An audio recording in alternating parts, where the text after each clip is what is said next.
the purpose of this panel is we would like to put 20 women together at the end of, so we really try to recruit people.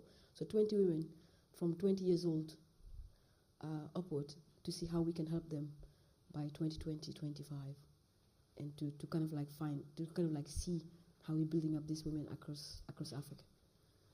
So that's why we put this panel together. And each of them will tell us what they think about. They're amazing, but they've been built. I mean, Ola is one of my favorite person in Africa. She's so amazing. I want to find out how was she built? Who built her? Did she build herself? Who is she? Why she's here? What did she do? Why is she doing all the stuff she's doing? And Nimco is doing amazing work around FGM in Africa. Why is she doing what she's doing? Who's building her to be this strong woman, independent, activist, vocal? And I've got Nachilala. She's talking to policymakers every day. Why is she doing what she does? Why is she waking up every single morning trying to do something for Africa? And you'll have our mama there.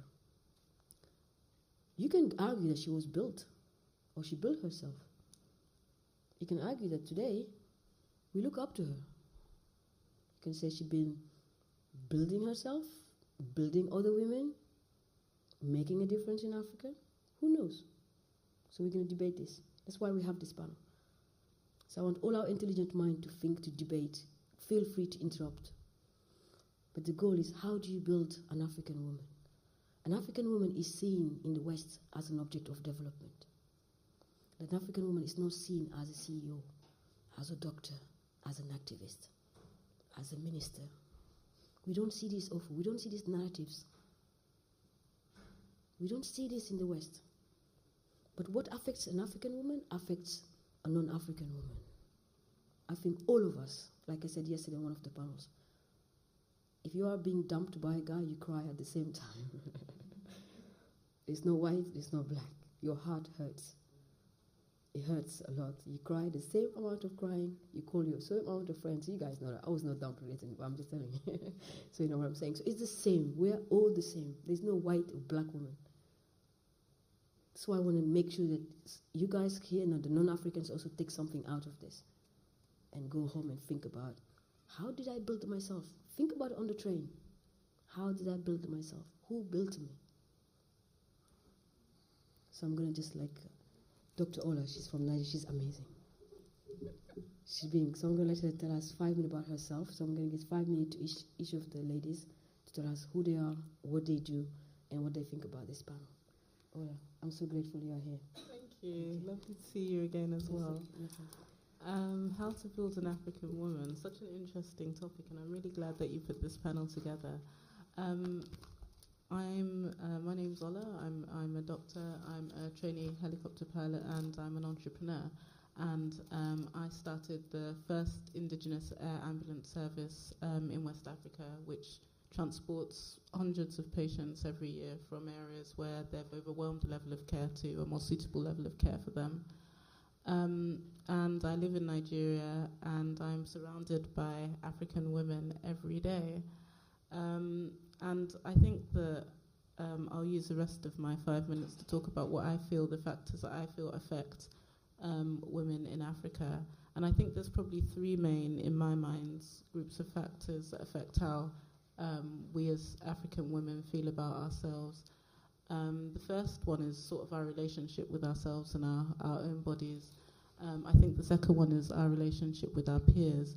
And the third is probably our relationship with the world. So I'll probably talk about, I can't talk about everything in 5 minutes, so I'll probably talk about the first. In Nigeria, last week I went to a wedding, and I realized that I'm probably the only one in Lagos right now that is not bleaching. And you know, one of those things, you're like, should I start now? Have I missed the boat? Is it too late? And, you know, the bleaching comes in soap, it comes in cream, and it goes up. I mean, the very, very serious ones, I want to be white in the shortest amount of time. They've now turned to IV drugs. So they go to the hairdresser and they have like IV, glutathione in the hairdressers, given to them intravenously, all in the quest to be yellow. So I'm sure that it all starts. I think the how to build an African woman and how African women feel about themselves all starts from how our relationships with our own bodies and our definition of what is beautiful and what is attractive and what makes us confident. And Nigeria is the sort of highest consumer of bleaching products in the world. We want to be white by force, to the extent that you look around the average wedding in Lagos and everybody has that, that strange yellow that is caused by bleach.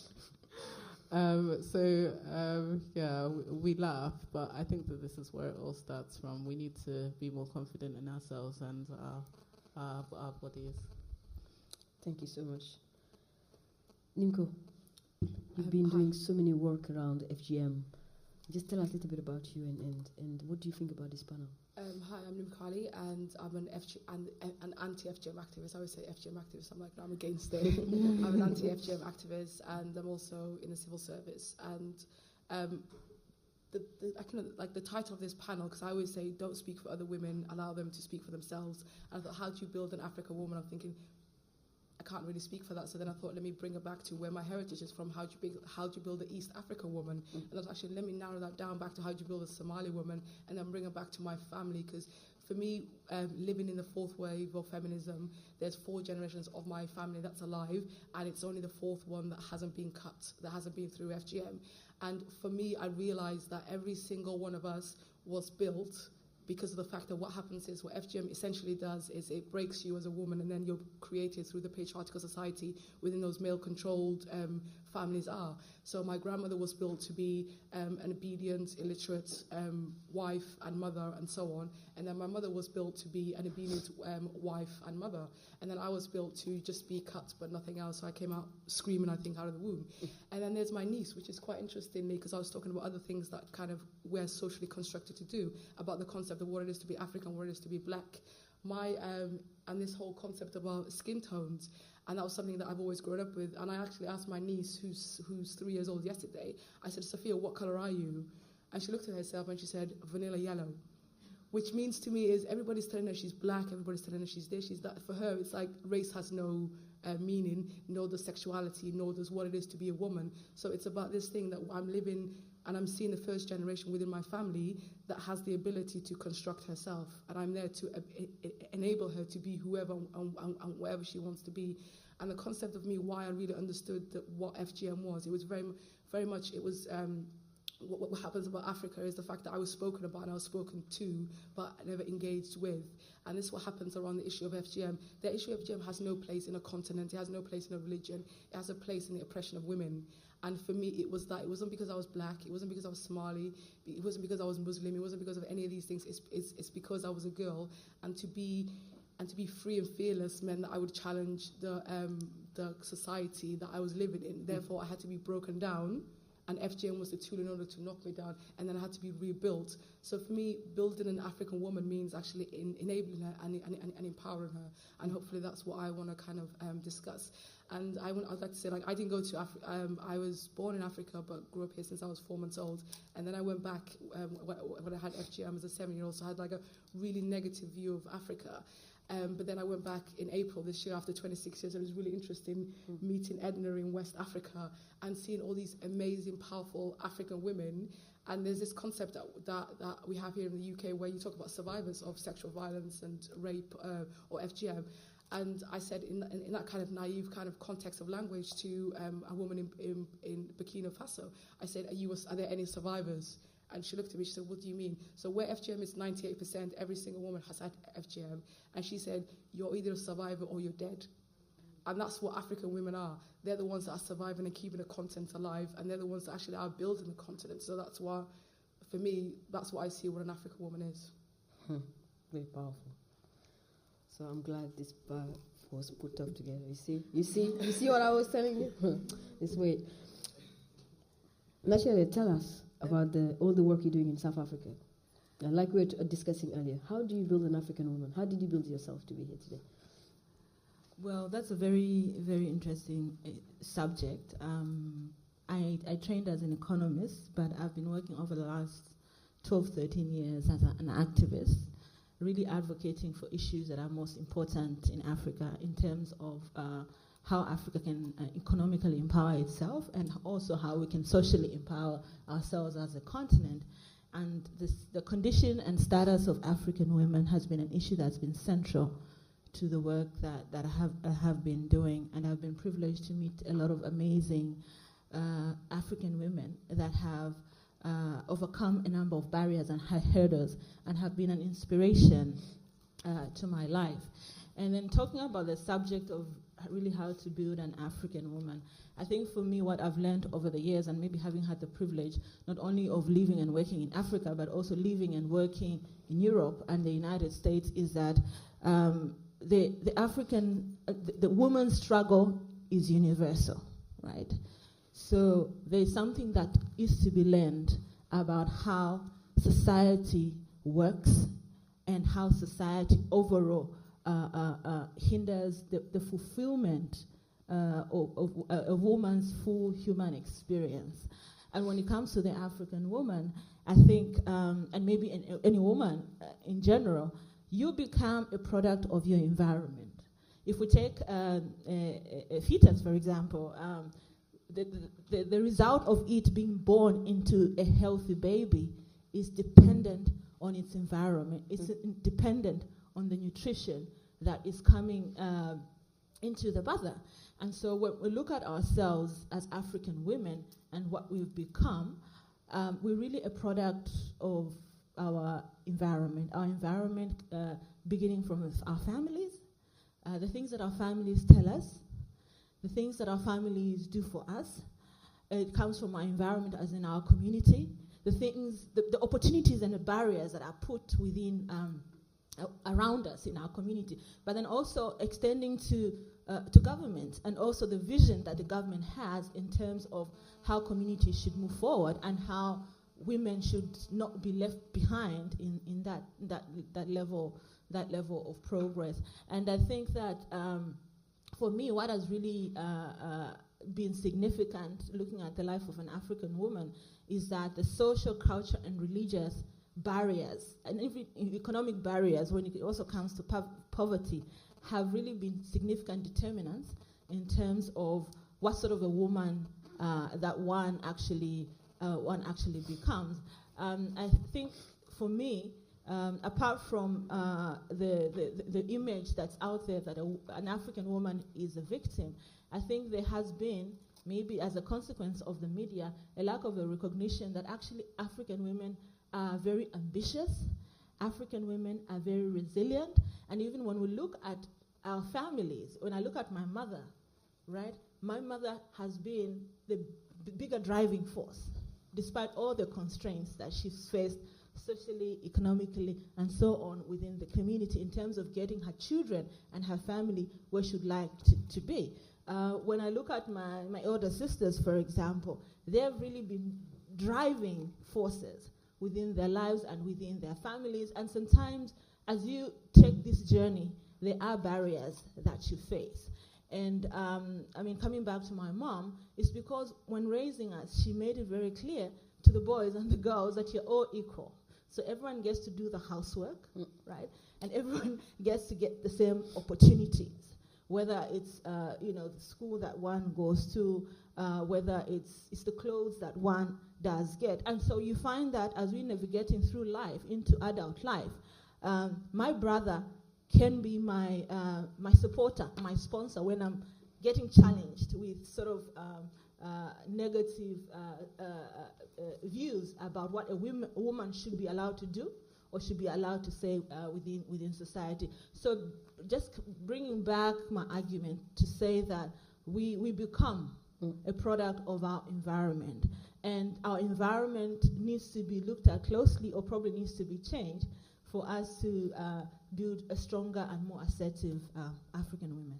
Excellent. Thank you so much, Nachilala, for the very, very strong view.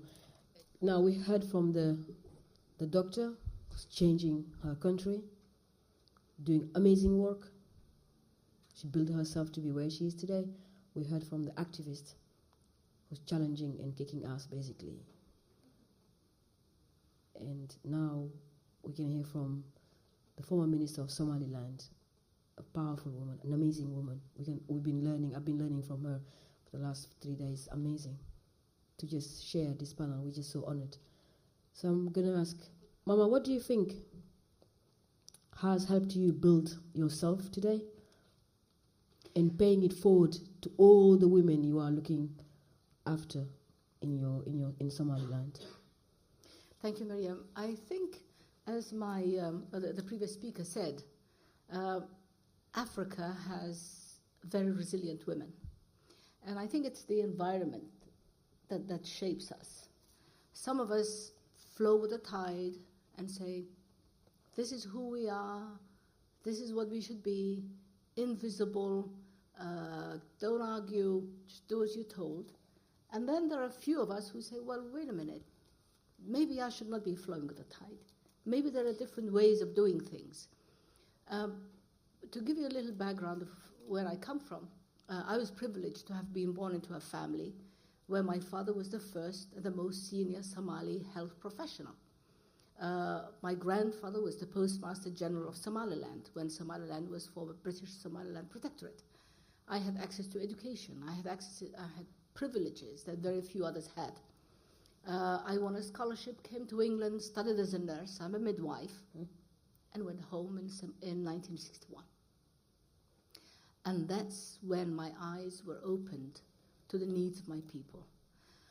Where I had been trained in England in facilities that had every equipment that they needed, specialists, there was a hierarchy. If a patient had a problem, it could be referred to a different level of a health professional. And then suddenly I went home in 1961, and I worked in a hospital, headed the hospital, where we had one doctor for 400 patients.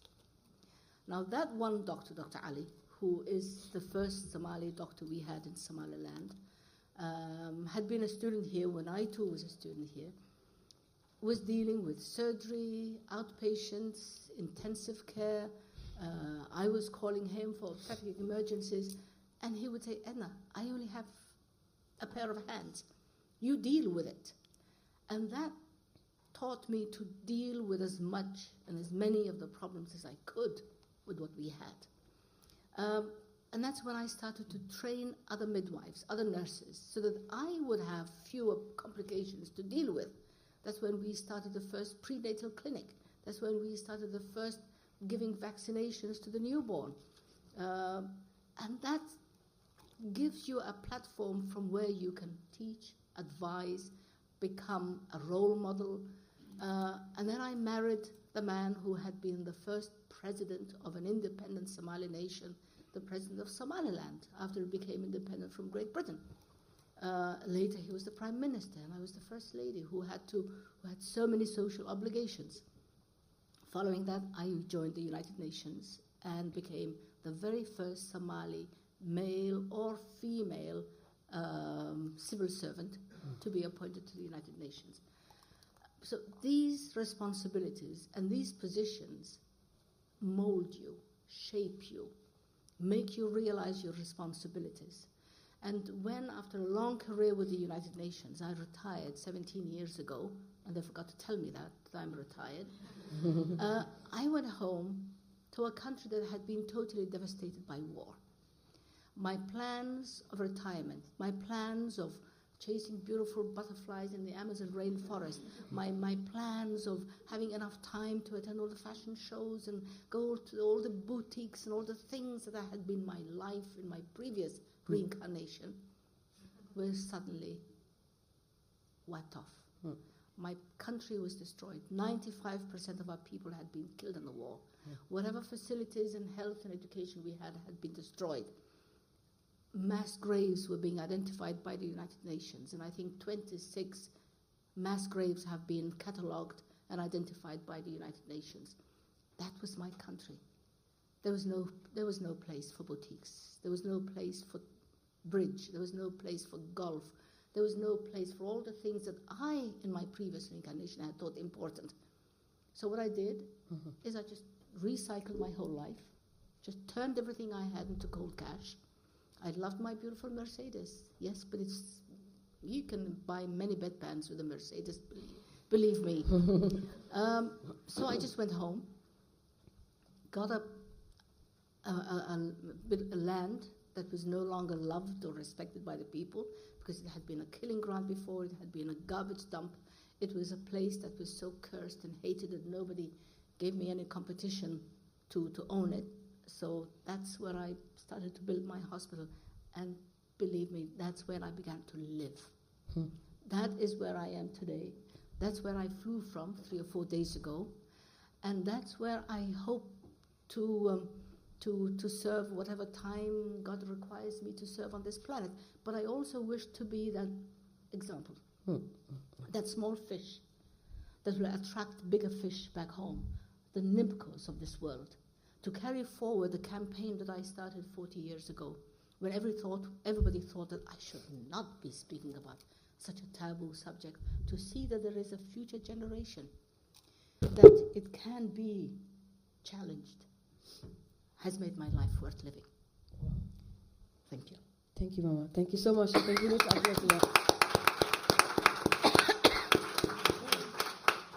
You see my Erica moments, right? Do you see where we're going now? Do you see where we're going? Wait until you guys start asking questions. Then we will see where we're going. It makes sense to me. It makes sense to me to understand how to build an African woman. We can replace the template, how to build a British woman, how to build any sort of woman. It makes sense to me. It makes sense to me for us to start talking about things properly around women. I mean, really properly. See an African woman in Kinshasa today. She has no future. The system she's in is dead. Just think about that for a moment. Think about the opportunities young girls have in this country. But they're not building themselves. Nobody's helping them build themselves to be strong women tomorrow. Ola, when you sit down and really reflecting into where you started until now, where did you get the strength to really start? I'm going to build myself. I'm going to do something for my country. Where do you get that from? To be honest, I cheated. Because I grew up in England, and I grew up, my foster parents were white, so they actually believed that and taught me that I could do anything, that I was equal to a man. They never taught me that I was inferior. However, women that grow up in Nigeria are taught that they are inferior, and in Nigeria, calling yourself a feminist is like calling yourself a robber.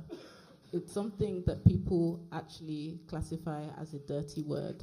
Anybody that believes that women are equal to men are seen as radical, as seen as a borderline criminal. Nobody wants to hear that word. It is a dirty word.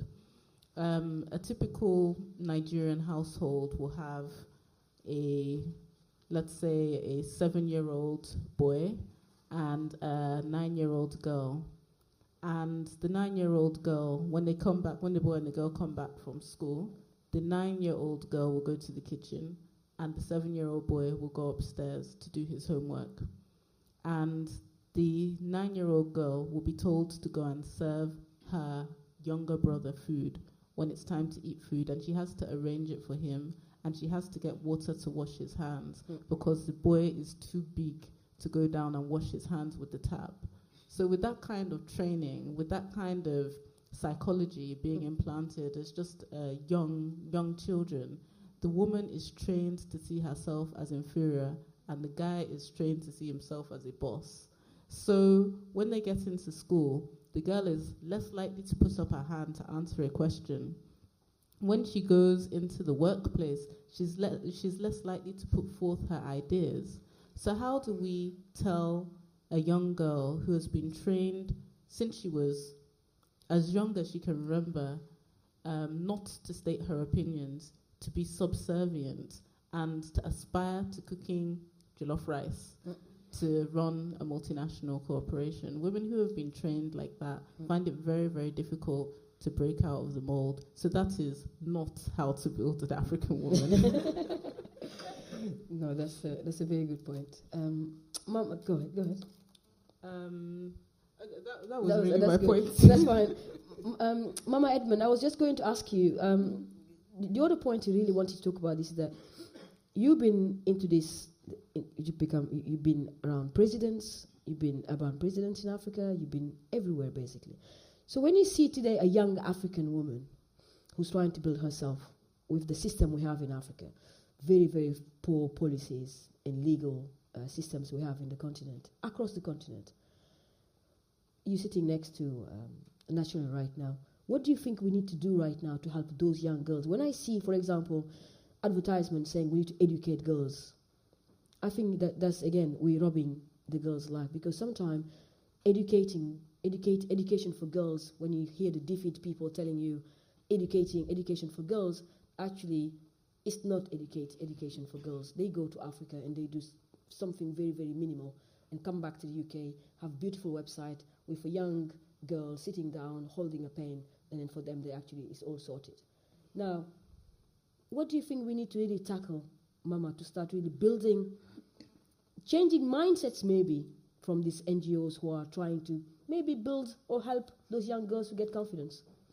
Well, I think we should learn to rely on ourselves and on our resources. NGOs are there for their own survival. They usually come with no resources, and they identify a need, and they write a beautiful project proposal, and they get funding for it. What young Africans should do is, first of all, be proud of who you are.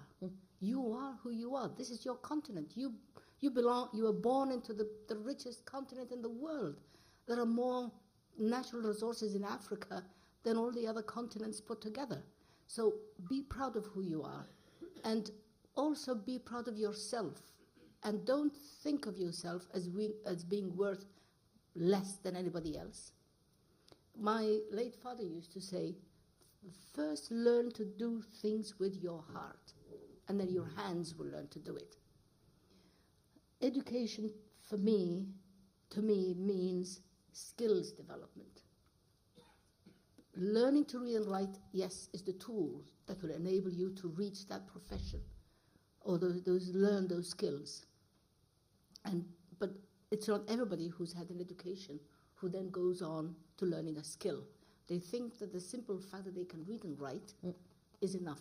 Maybe 30, 40, 50 years ago, when there were few of us educated people, those who could read and write were valuable. Those who could become interpreters, those who could become translators. That was all the education you needed to know, being able to translate or interpret.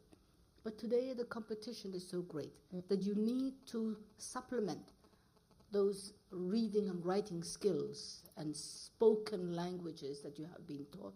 Do you think, sorry, Mama, to interrupt. Do you think we need to believe more in women? Do you think we need to believe more on them? I think, of course, the women are the mothers of the nation. You take away a mother, you have destroyed an entire family, you've destroyed an entire community. And that's why I concentrate on training midwives. Not because I'm a midwife, but because the nation needs midwives. It is midwives who help the community, not only during childbirth, but in how to bring up the children, and how to look after the environment, and how to look after their nutrition, and how to look after the community needs. Women are an essential member of the community that they live in. And instead of being considered as worth half of a man, I think women are worth 10 times as much as a man. But women must learn to believe that. And you must learn to believe that you are also holding many and much of the responsibility of your community. And if you see something that you can fix, that you can correct, that you can improve on, don't wait for somebody's permission to make you do it. Do it the best way you can do it, or speak about it, or mention it, and find like-minded members of your community to go and do something about whatever it is you think needs fixing. You can do it. If a retired old woman like me can go back to Africa, can go to East Africa, a country with the highest maternal mortality rate in the world, build a hospital, train midwives, and reduce maternal mortality to a quarter of the national average, you can do 10 times better than that. Today, that little hospital, built on a garbage dump, built on a site that was hated by everybody, we've delivered over 16,000 babies. We've performed 5,000 or 6,000 operations, not only obstetrical, but we in the Horn of Africa, we're the only place where a child who's born with hydrocephalus can be brought to and have a shunt inserted.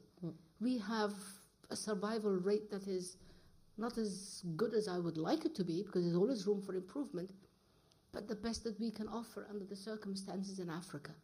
And if Somaliland can do it, anybody can do it. Thank you. That's a very, very powerful point. That will lead me then to asking to Nachilala, you are working with the policymakers across Africa right now. So you guys have data around women. You just mentioned earlier that the environment the woman is growing up is also important for her build-up. But we also know that we have issues, cultural issues, societal issues, precious issues. We have, here in the UK, we have girls looking at magazines, want to be somebody.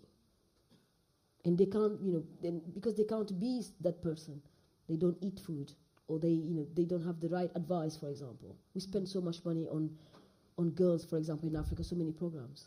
So how can we change this environment and giving more confidence to girls, like you said, like Mama said earlier, give them more confidence, give them more education? How can we push the policymakers to help build a young girl to become a woman tomorrow? Well, excellent. I think the policymakers have an important role, but as a community, we also have an equally important role. I think that maybe a place where the Western world has made more progress than Africa is that in Africa, as a girl, you go to school, but somehow there are cultural and social pressures that almost earmark a girl to marriage as a career, right?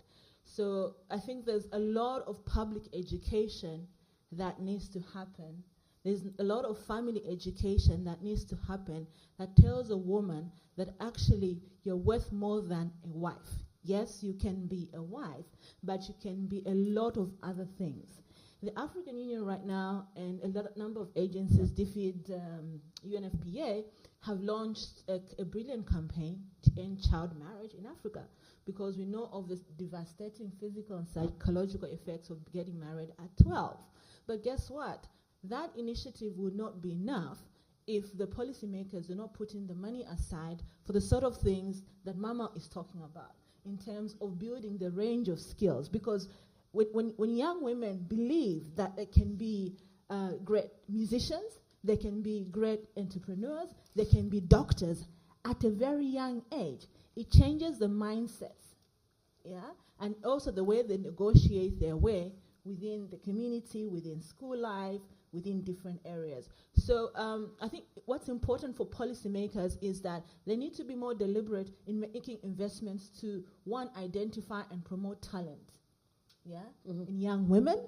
They have to be more proactive in making sure that the education that African kids and girls in particular do get gives them leverage, because you cannot go to school and come out and be nothing to society. And so I believe that is really where things do matter. But then also, I just wanted to share my own personal story. My mother was an educator and she was a teacher.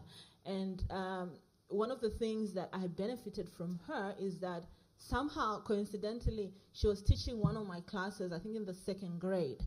And because she is very open in terms of how she was teaching, I had maybe the privilege and the courage to say, when she writes something on the board and there's a spelling mistake, I'll say to her, Mom, no, that's not how you spell this. You've made a mistake, right? But then the fact that at a tender age of 7, I could say, no, Mom, that's wrong. And my colleagues in the classroom knew that it was okay actually to speak to authority and say, you can do it differently.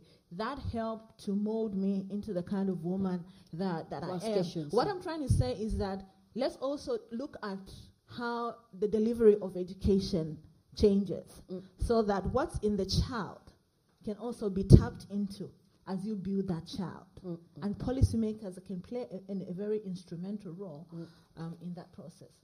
I think just on the point of policymakers as well. I mean, in Africa, I think that we need to check the way policy makers are behaving as well. I was going to say some of them have child brides themselves. If you have a senator with a 13-year-old wife, absolutely, or like a president with like 7 wives, no matter what policies they're putting out, their behavior is absolutely. And that's what I said. It's a multiple interventions. There's policy level interventions, but there's mindsets.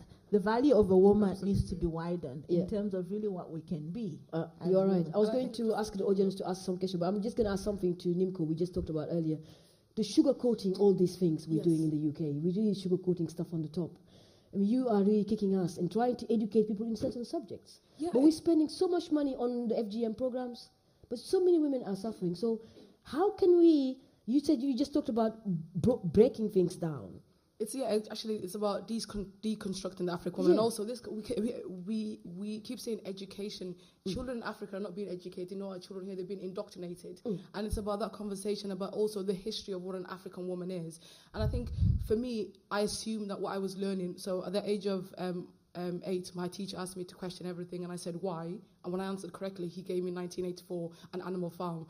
And George Orwell wrote about these things, about the indoctrination of people. And it's this whole thing. I grew up everybody talking about me as though I was some kind of victim. And I was just thinking, who's this poor African with flies all over their face you're talking about? That's not me. That's not the Africa that I know. And Comic Relief does that every single year where this thing we have, it's like you never see a positive. So recently I was working... Comic Relief, please. Recently I was working with the INGO. I was working with the INGO, and I said to them, and they were trying to raise money to end FGM. And I said... No, eradicate FGM as though it's some kind of virus. And I said, where's the positive message that as women in Africa, they're surviving and they are survivors, and that it's not you there to rescue, but there to empower. So it's about actually calling out. And if you feel uncomfortable with the Save the Children's pictures of dying African children, it's like, actually, that's not what Africa's about. It's about educating our own self. And for me, it was about educating myself about Africa. So I thought I was quite... ingenious, thinking that I was going to bake cupcakes to talk about what vaginas look like, to get people to talk about genitals. But then I saw that, I looked at in the late 70s and early 80s, a woman in Kenya, in the Maasai community, had carved a vagina out of Agnes. She's amazing. And she says everything very simply. She's like, I don't like that, it's disgusting. I'm like, great. But she carved a vagina out of wood, out of a tree, and went around and started showing people and saying, this is what they're taking away from me. There was women in Somalia that were actually singing to a female god because they thought the pain that was coming upon them was from a male god, because FGM, like forced marriage, like, being beaten and all these things. So African women have actually been leading the way. Africa has been leading the way, but we ultimately think that the Enlightenment era started in the 18th century when it didn't. So it's that whole kind of thing of actually, how do we educate children by taking them out of this indoctrination? And that's what I did for myself. And my grandmother and my mother in themselves were they were revolutionary. My grandmother never said that she was a feminist, because she'd be dead and I wouldn't be alive. But she ensured that every generation got a little bit better, to the point where we now have a 3-year-old that does those things, that she can correct me. I'm like, you better check yourself. But she can correct me, because she knows the fact that if I'm wrong, then why am that's something that she feels uncomfortable in. And for me, I thought to myself, I had the privilege to either, as Edna said, walk away and be empowered individually, or give back to the community and to the young girls that were not as lucky as I was. And for me, I think being silent about my own experience of FGM was very complicit to the misunderstanding of this poor African victim mentality. So yeah, that was just what I wanted to interject. It was very important to put this panel together. How to build an African woman. Now I'm going to let each of the ladies to say 30 seconds, because we really need to go now. 30 seconds. How to build an African woman. We have heard about identity crisis. We have heard Nimco talk about really how we can kick ass and change the narratives around African women. We've also heard Nachilala, something very powerful. You need to change your environment. You need to change the environment of the woman if you want to make a difference. We need to allow her to build herself. And we've heard also Mama Edna giving us a big, big view of how to believe in yourself, how to be who you want to be. Now, Mama, I'm going to leave you to say something for 30 seconds, and then we'll close this panel now. Well, I'm going to invest my 30 seconds in advocating that we train female school teachers. Because recently in my country there was a survey, and out of 1,300 school teachers, only 11 were women. You see why we're not doing as well? Train school teachers. Wonderful. Thank you so much. Nachilala, 30 seconds. Well, how can we build an African woman? Well, we need to catch the African woman while young, and I think we need to recognize the special constraints that a young woman actually does first. We need to make sure that we provide and equip the young women with skills and with experiences and with opportunities that is going to build their leverage as they negotiate their way through their lives. Superb. Excellent. Nimco, 30 seconds. Okay, I'm going to say to every single one of you that there's a revolution within inside all of you, and to take that forward and tell young women. And also, I'm working on a new global program to change the narrative of FGM in Africa. It is ending and it's being led by women. This global program is going to be launched on 10th of October on the International Day of the Girl.